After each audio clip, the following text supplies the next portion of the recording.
Halo teman-teman Info Fotografi, apa kabarnya? Semoga dalam keadaan sehat selalu. Saya Ence Chin dan hari ini saya akan sharing pengalaman saya dalam menggunakan lampu LED untuk foto maupun video dengan lampu dari Colbor yaitu CL100.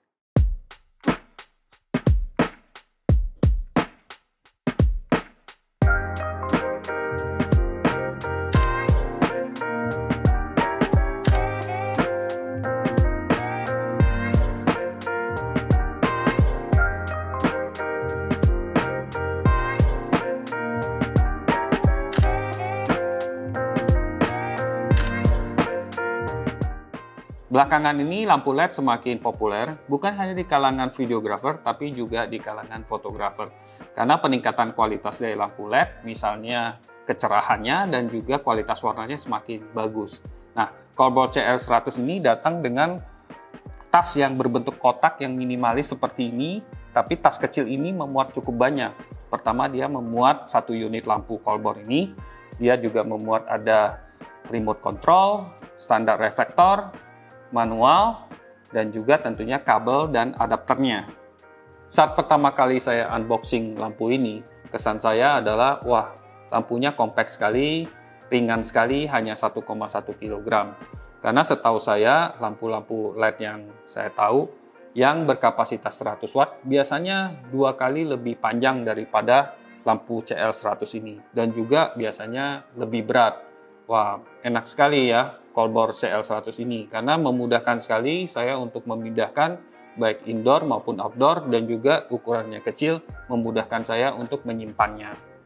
Unit lampu ini bisa ringan karena bahannya itu sebagian besar terbuat dari ABS atau sejenis plastik.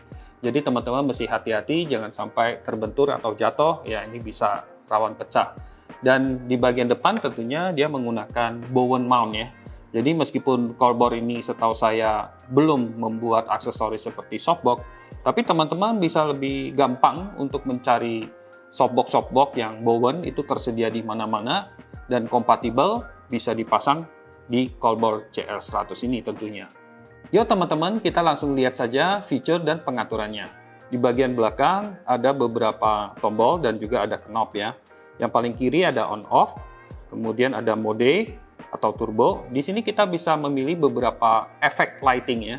Ini bagus banget untuk video. Misalnya ada efek bonfire atau api unggun, kemudian ada efek lightning atau petir ya. Jadi bisa bikin efek-efek yang cukup menarik lah untuk konten video. Dan juga untuk lampu ini meskipun dia kapasitasnya 100 watt, tapi kita bisa boost overclock menjadi 120 watt. Lampunya akan lebih terang, tapi hanya bisa digunakan dalam waktu 60 detik saja. Ya lumayan untuk keadaan darurat. Kemudian di bagian tengah, di sini ada tombol dan juga berfungsi sebagai knob untuk mengatur kecerahan. Dan juga lampu ini sebenarnya ada lampu bicolor. Artinya kita bisa ubah lampu ini menjadi putih atau menjadi kekuningan. Nah, kita bisa ganti langsung color temperature-nya dari 2700 Kelvin menjadi 6500 Kelvin ya.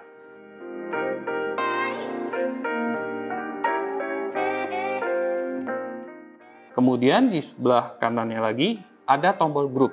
Nah, tombol group ini berfungsi kalau kita memiliki beberapa unit lampu dan kita ingin mengassign ya setiap lampu itu ke grup masing-masing sehingga memudahkan kita untuk mengganti kecerahan dari setiap unit lampu itu. Nah, kemudian sebelah kanannya lagi ada tombol fan. Nah, ini kita bisa pilih dua mode, yaitu yang pertama smart dan yang kedua adalah quiet. Yang smart itu kalau kita aktifkan maka secara otomatis lampu ini akan mendeteksi kira-kira suhunya di ruangannya dan kemudian di dalam lampu itu berapa. Kalau misalnya suhunya tinggi, keadaannya panas, maka dia akan memutar kipasnya lebih kencang untuk menurunkan suhu. Kalau tempatnya cukup dingin, tidak terlalu panas, maka kipas itu akan lebih pelan, ya, cukup pintar. Nah, kalau kita merekam video dalam keadaan yang sangat senyap, tidak boleh ada banyak suara misalnya, kita bisa memilih quiet. Kipasnya tidak akan nyala, tapi ini cukup membahayakan kalau kita misalnya menggunakan power yang cukup besar, sehingga dia mungkin bisa jadi overheat. Jadi harus hati-hati menggunakan yang quiet. Lampu ini banyak saya gunakan untuk membuat konten video untuk YouTube dan juga untuk live stream. Seperti teman-teman tahu, setiap Sabtu malam biasanya saya live stream beberapa jam dan lampu Colbor ini menjadi lampu utama yang menerangi wajah saya. Dan itu saya gunakan selama beberapa jam dan cukup tahan. Teman-teman mungkin bertanya-tanya, apakah lampu LED semacam ini sudah bisa menggantikan lampu flash saat memotret potret model misalnya? Nah, jawabannya adalah tergantung. Jika teman-teman menggunakan bukaan lensa yang besar seperti f1,4 sampai 2,8, nah mungkin masih bisa karena kita paling akan menggunakan ISO yang 400 sampai 800. Masih lumayan lah bisa mendapatkan hasil kualitas foto yang bagus dan relatif bebas dari noise.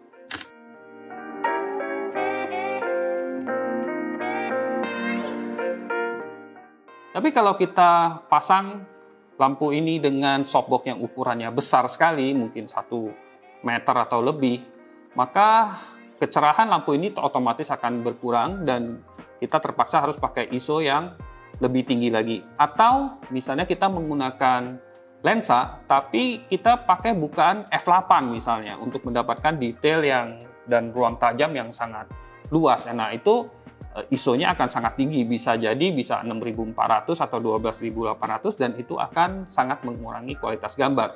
Nah, hal tersebut tidak terjadi di flash karena flash itu kekuatannya jauh lebih besar daripada lampu LED. Ya, jadi flash itu masih belum tergantikan, terutama dalam keadaan misalnya kita motret potret yang modelnya itu bergerak. Nah, flash masih punya kelebihan untuk bisa membekukan gerak dibandingkan dengan lampu LED. Tapi saat kita memotret subjek yang relatif tidak bergerak, misalnya produk fotografi atau food fotografi, tentunya tidak ada masalah karena kita selalu bisa mendapatkan cahaya lebih dengan mendudukkan kamera di tripod dan kemudian syuting dengan shutter speed yang relatif lambat.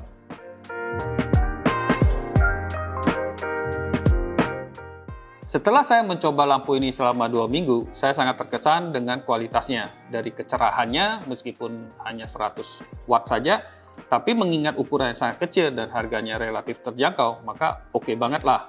Selain itu yang penting adalah dia warnanya sampai CRI 97. Jadi kita bisa mengharapkan kualitas foto dan video dengan warna yang akurat dan juga vibrant.